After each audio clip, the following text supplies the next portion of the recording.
Bayangkan kalian sedang merancang sistem ekonomi baru dari awal.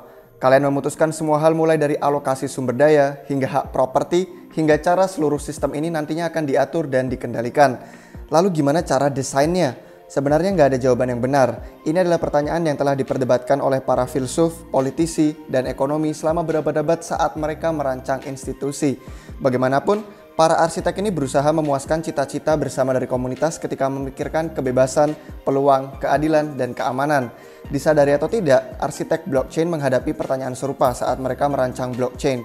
Seperti perusahaan, pasar, dan pemerintah, blockchain juga merupakan teknologi institusional. Mereka tidak hanya mengatur suplai dan distribusi aset digital yang langka, mereka juga menyediakan sistem tata kelola untuk berbagai kegiatan sosial, politik, dan ekonomi. Pada akhirnya, blockchain dapat tumbuh menjadi fondasi ekonomi global dan mengantarkan sistem ekonomi baru. Tapi sebelum mereka memenuhi ambisi ini, mereka harus terlebih dahulu menjawab pertanyaan paling mendasar tentang distribusi kekuasaan dan kekayaan. Dengan pemikiran ini, bagaimana kinerja arsitek blockchain sejauh ini? Nah, ternyata hasilnya campur aduk. Mari kita cari tahu hari ini. Oke, let's go!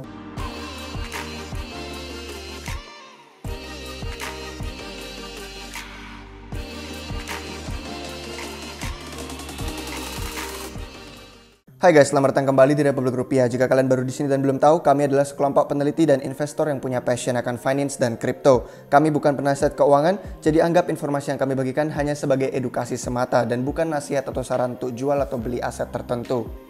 Pengikisan nilai. Filosofi asli yang mendukung penjualan token itu berpusat di sekitar ide komunitas yang memberikan dana proyek sumber terbuka dan menerima kepemilikan sebagai imbalannya. Jadi kalian ngasih duit, kalian dapat saham. Banyak platform smart contract yang lebih tua mengambil filosofi ini, mengalokasikan sebagian besar suplai token mereka ke komunitas dengan cara ini. Proyek seperti Ethereum, Cosmos, Tezos, dan EOS misalnya, mengalokasikan lebih dari 70% suplai token mereka ke komunitas untuk tujuan ini. Namun, sesuatu tampaknya telah berubah di tahun-tahun sejak itu dan proyek-proyek yang condong lebih baru memiliki distribusi suplai yang kurang murah hati. Baik itu meningkatnya kehadiran pemodal Ventura yang memperlakukan blockchain seperti perusahaan dan mencari alokasi kepemilikan lebih besar, adanya peningkatan regulasi, atau mengikisnya cita-cita egaliter yang lebih awal. Banyak pendatang baru ke arena smart contract seperti Binance, Solana, Flow, dan Avalanche memiliki alokasi untuk orang dalam yang jauh lebih tinggi. Jadi menguntungkan orang dalam mereka. Dalam kasus ini, orang dalam tersebut memiliki lebih dari 40% suplai token setiap proyek tersebut. Bahkan lebih ekstrim lagi, jika kita pertimbangkan alokasi mereka ada juga untuk lembaga pendiri mereka. Kekuatan dan kekayaan dalam ekonomi kripto. Di dunia yang ideal itu, arsitek blockchain tidak perlu memutuskan alokasi token awal. Mereka malah bisa memulai supply dari nol dan mengeluarkan token baru secara adil, secara berkelanjutan kepada mereka yang menyumbangkan sumber daya untuk itu.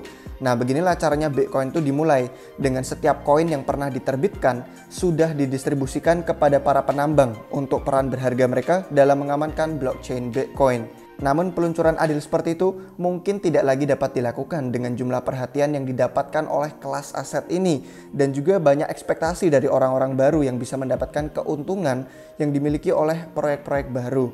Peluncuran seperti Bitcoin hari ini akan menarik puluhan bahkan ratusan juta dolar modal yang berusaha untuk masuk lebih awal pada proyek baru. Akhirnya mereka menghilangkan kemampuan kontributor awal untuk memperoleh keuntungan dalam proyek, jadi kurang termotivasi untuk terus berkontribusi. Akibatnya, banyak proyek telah memilih untuk mencetak beberapa, jika tidak semua, suplai token mereka di blok Genesis awal untuk menyisihkan sebagian suplai kepada kontributor inti serta pendukung awal dalam proyek. Beginilah cara Ethereum bermula, ketika mereka menambang suplai awalnya terlebih dahulu dan meluncurkan penjualan publik bagi pendukung awal untuk mendanai proyek Ethereum kemudian. Model peluncuran ini memiliki konsekuensi penting saat mempertimbangkan algoritma konsensus blockchain. Proyek yang menggunakan Proof of Work atau POW mendistribusikan koin baru lebih luas daripada proyek yang menggunakan Proof of Stake atau POS. Penambang di Proof of Work butuh investasi awal dan berkelanjutan yang signifikan dalam operasi penambangan mereka agar tetap kompetitif. Persaingan ini secara alami menekan jumlah untung dari waktu ke waktu dan menyebabkan banyak penambang terpaksa menjual koinnya dari waktu ke waktu agar tetap untung. Akibatnya sebagian besar koin baru yang ditambang akhirnya didistribusikan ke pasar daripada ditambahkan ke saldo akun si penambang. Jadi intinya itu yang punya perlengkapan mining proof of work akhirnya harus menjual token yang mereka dapatkan, akhirnya jadi didistribusikan ke pasar, bukan nambahin saldo mereka. Sedangkan proof of stake berfungsi secara berbeda. Dalam sistem proof of stake itu hanya ada sedikit investasi berkelanjutan yang perlu dilakukan untuk mendapatkan terbitan koin atau token baru. Setelah pelaku staking memperoleh koin mereka dan melakukan staking dalam sistem proof of stake, mereka punya hak proporsional untuk semua hasil terbitan koin baru di jaringan di masa mendatang. Ini akhirnya mengunci persentase kepemilikan jaringan mereka untuk selamanya dan menghilangkan efek distributif dari proses penerbitan baru yang ada di proof of work. Artinya fenomena ini sangat penting untuk mengetahui gimana kekuatan dan kekayaan itu bertambah dari waktu ke waktu dalam ekonomi kripto saat kalian mempertimbangkan bahwa sebagian besar token dalam sistem proof of stake tidak hanya memiliki klaim atas penerbitan baru, tapi mereka juga dapat biaya jaringan dan kekuatan suara. Proyek yang dimulai sebagai proof of stake memungkinkan token alokasi awal tersebut untuk secara permanen dikunci kepemilikannya di jaringan dengan konsekuensi penting untuk distribusi kekuasaan dan kekayaan selamanya. Artinya kalau yang di proof of stake yang sudah punya koin awal terus mereka staking, saham kepemilikan mereka untuk jaringan itu jauh lebih besar seiring waktu karena mereka tidak perlu jual seperti di proof of work untuk dapat cuan untung untuk menutupi biaya operasi mining. Ini berlanjut ke poin yang selanjutnya, kontrol dalam dunia yang desentral. Mengutip dari Chris Bernanke, dia berkata, "Kami sedang bekerja untuk membangun teknologi terbuka tanpa izin. Sebagian besar prosesnya terbuka, tapi bagian yang tetap paling tertutup dan terselubung kerahasiaannya adalah pendanaan tahap awal. Di bawah tabir ketidakjelasan ini, norma dan struktur yang sama yang memiliki ketidakseimbangan distribusi kekayaan dan kekuasaan di masa lalu sedang dimainkan. Jika kita tidak secara terbuka membahas hal yang terjadi pada permulaan jaringan kripto, maka kita pasti akan mengulangi kesalahan sosial yang sama di masa lalu. Dimanapun saat ada modal bertambah, begitu pula kekuatannya bertambah." Begitu kata Chris Bernanke. Jadi dalam banyak hal, blockchain itu lebih seperti pemerintah daripada perusahaan. Seperti pemerintah, blockchain mengelola hak milik untuk menegakkan kontrak dan bahkan memiliki kontrak sosial dan sistem tata kelola. Janjinya adalah bahwa kita mungkin dapat menggunakan blockchain ini di masa depan sebagai infrastruktur publik yang andal untuk ekonomi global.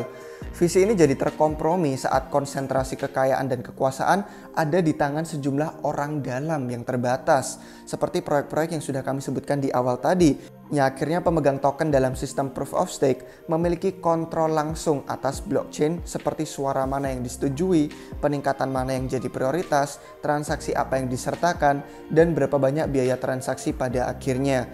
Ini jadinya mirip seperti dengan orang terkaya di Amerika Serikat yang memiliki kendali langsung dan formal atas pemerintah dan Federal Reserve Amerika Serikat hanya karena mereka memegang dolar Amerika Serikat paling banyak. Ketika sekelompok orang yang terkonsentrasi pada akhirnya mengendalikan blockchain, kita kehilangan semua hal yang menarik tentang mereka. Blockchain yang dapat ditutup, dimanipulasi, dikompromi, dan dibatasi itu tidak berguna. Orang-orang di seluruh dunia telah kehilangan kepercayaan pada banyak institusi yang mengatur kehidupan kita saat ini. Terus kenapa mereka mau mengadopsi sistem baru yang bahkan lebih tidak adil? Itulah kenapa pentingnya desentralisasi dalam sistem kripto dan blockchain. Jadi ini bukan hanya sekadar ideologi. Hasrat atas kekuatan dan kekayaan yang lebih terdistribusi di blockchain bukan hanya daya tarik ideologis, tapi juga praktis. Blockchain yang sangat netral, yang tidak memihak satu kelompok pemegang saham atas yang lain, lebih cenderung berskala global. Dan sebagai konsekuensinya, mereka menarik lebih banyak modal dan transaksi bernilai tinggi. Tetapi semakin terkonsentrasi kekuatan dan kekayaan dalam blockchain, semakin perlu bagi pengguna untuk percaya bahwa mereka yang berkuasa akan berperilaku sesuai keinginan mereka. Dan mungkin jadi semakin sedikit orang yang pada akhirnya akan menggunakan proyek tersebut. Ini seperti terlihat dari para kompetitor dan pesaing Ethereum. Proyek yang memusatkan kekuatan dan kekayaan sejak awal dan memberi pemegang token kemampuan untuk mengunci kepemilikan mereka melalui staking mungkin sulit untuk melepaskan diri dari nasib yang buruk ini. Jadi kalian perlu berhati-hati dengan melihat tokenomics dan supply alokasi token yang sangat menguntungkan orang dalam atau lembaga dan pendiri dari proyek tersebut. Tapi mungkin hanya waktu yang akan menjawab. Gimana menurut kalian guys? Beritahu pendapat kalian di komentar tentang kekayaan dan kekuatan dalam ekonomi kripto dan pembangunan ekosistem blockchain.